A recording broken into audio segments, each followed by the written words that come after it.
Hey guys, Solar here, back again with another edition of Flashback Fridays, and today we're going to be taking a look at the Mattel DC Universe Classics Wave 10 Man-Bat. He is of course part of the Imperiex wave, and since I no longer have the packaging for this figure, nor does he come with any real accessories other than the Imperiex Collect and Connect parts, we're just going to jump right into the meat and taters of this review and take a closer look at the aesthetics and the articulation. But before I get started here, I would like to give a quick shout out to Joy's Toy Store over on Instagram. That's where I picked this guy up from for a very, very good price, less than $30 shipped to the door.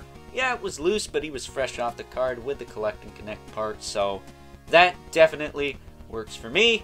So there you go. Please check her out and be nice. Don't be a jerk. It's not cool. She's got a lot of good deals on there. Make sure you have the money to pay for it. Pretty self-explanatory, but some people don't understand that. Take a look, see a Man-Bat here. This thing is absolutely gorgeous. I love this figure. This is one of my favorite DC Classics figures I own. And I know it was originally released in the DC Superheroes line as a, I believe, San Diego Comic-Con exclusive. It was all white with a little bit of flocking on the mane here. And the box had some sound effects. Really cool, but I kind of prefer the brown for a more classic Batman display. I do like the white. I believe the animated series from, 2004, the Batman, had the more albino colored Man-Bat in it, which, again, I do like, but for a classic display, this is the one I prefer. And side note, I didn't mention this in the Joker video I did last week. Check that out if you haven't already. But the Four Horsemen, we know they can sculpt a dang good vampire. Of course they're going to knock this out of the park. I mean, let's be real here. The Horsemen did an absolute amazing job on this line. It is absolutely fantastic. So, you know, that's kind of another reason I'm reviewing these. The Horsemen are kind of a big part of this channel, whether it's Masters of the Universe or Mythic Legions or otherwise. And this line is no exception to that. So the more of their work I get to showcase on this channel, the better, I think. But yeah, they knocked it out of the park with this guy. The paint, the sculpt, the articulation's kind of meh, but I don't mind it. He stands really well. He uses wings to prop him up, granted, but he can stand, even though he's got these crazy long skinny feet. But as far as articulation goes, his head is on a ball. It's like a double ball peg. He can look around a little bit. Can look side to side a bit. I wish you could look up a little more, but you do have the ab crunch for that, and it does crunch back a little bit, so you can almost have him flying forward, or looking up while he's flying forward. He does have an ab crunch. I already said that, but it crunches forward. It is a little loose, but not terrible. It's got a waist swivel. It's got a hinge in the shoulder that goes out. This side has a little bit of schmutz on it. I might need to take that off to get the full range, but this side gets a little bit more. Or, you know, I could just do this. There you go. But you could spread his wings out. It's really cool. I love this guy, man. He's got a bicep swivel.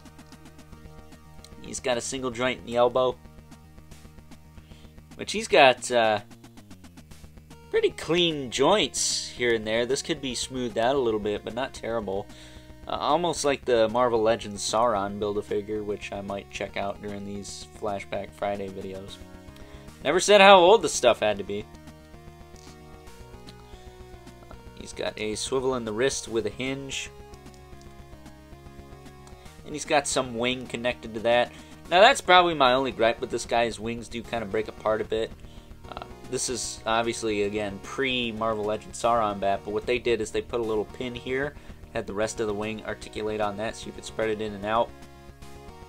I would like to see a Man-Bat made that way, whether it's McFarlane or whoever.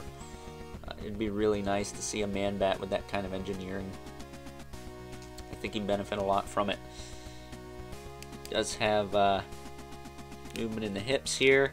They just move forward and back. They don't move in and out because, again, this is an older buck. I don't think he has a thigh cut either, so it's whatever. He's got a single joint in the knee and a hinge in the foot.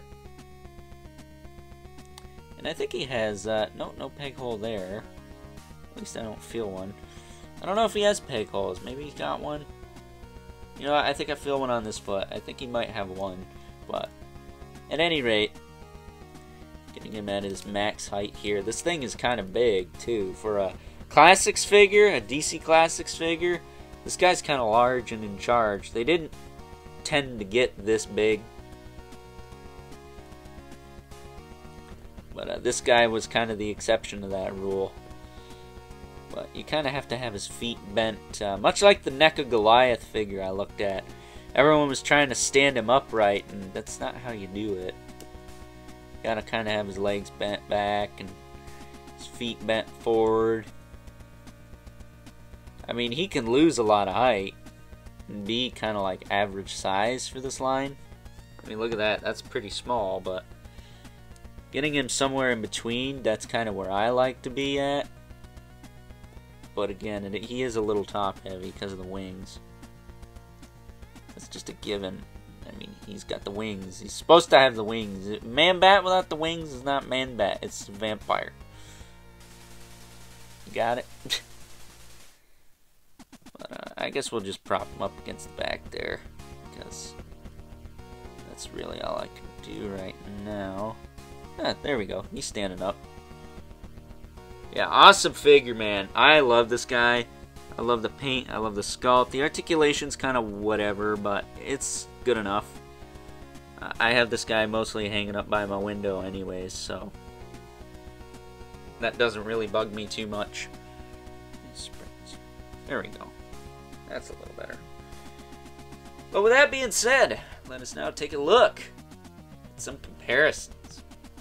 First up, here is Man-Bat next to the dynamic duo Batman and Robin. Up next, here he is alongside a couple other members of Batman's Rogues Gallery, the Penguin and the Riddler. For those of you keeping track, here he is alongside the only other figure I've already taken a look at from this wave, the Joker. And last but certainly not least, we have our two regulars, the Mythic Legion's Brother Mandibulus and the Elephant Spawn, who may be just a little bit taller, but don't get it twisted, Man-Bat's no slouch, so give the poor guy some credit, will ya? But with that being said, time to wrap things up, some final thoughts. Overall, and while this may not be the most articulated figure in the world and is really just a carryover from Mattel's DC Superheroes line, which is what they were doing before DC Classics back when they could only do Batman and Superman related characters, for those of you who don't know, I still really like this guy. This is definitely one of my favorite DC Universe Classics figures of all time. Do not pass go, do not collect $200. I absolutely love this guy, and it kind of helps the fact that I am quite the fan of Man-Bat, much like the Lizard from Spider-Man, which I think this guy is a closer comparison to than, say, Killer Croc. They share a lot of the same kind of qualities. They're a mad scientist that turned into a monster. They fought the good guy won, the good guy kind of converted him over to the side of good for a little bit. So yeah, on top of being a really cool Batman villain, he's also sometimes depicted as an anti-hero, which I find very cool and a little bit more interesting. So with that being said, if you do not have a Man-Bat in your collection, look no further. This is by far, I think, the best one right now. DC Direct did do one in the Batman Rogues Gallery collection. They also did a really nice Killer Croc in that line too, which I do have. I might review that at some point. I don't know. But if you are looking for the definitive Man-Bat figure for your DC Classics line, this is the one to get. He's super awesome. Again, I would like to see someone take a stab at this guy again with the, what's the word I'm looking for, engineering from the Hasbro Marvel Legends Sauron Build-A-Figure. As far as the wings go, I think they're done a little bit better on him, but not to toot my own horn, but I think I got Man-Bat posed up pretty cool on this flight stand. What do you guys think?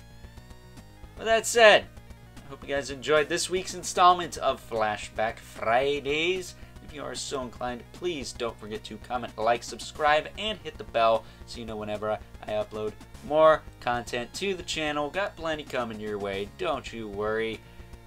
And also shout out to Joy's Toy Store on Instagram, again, for the hookup on this figure. Really awesome seller. Go check him out, but be cool. Don't be a jerk. Nobody likes that. Speaking of which, though, if you haven't already, hit me up on Instagram at Overlord Productions. But as always, keep the comments civil. The world sucks enough as it is. And until next time, I'll catch you guys later.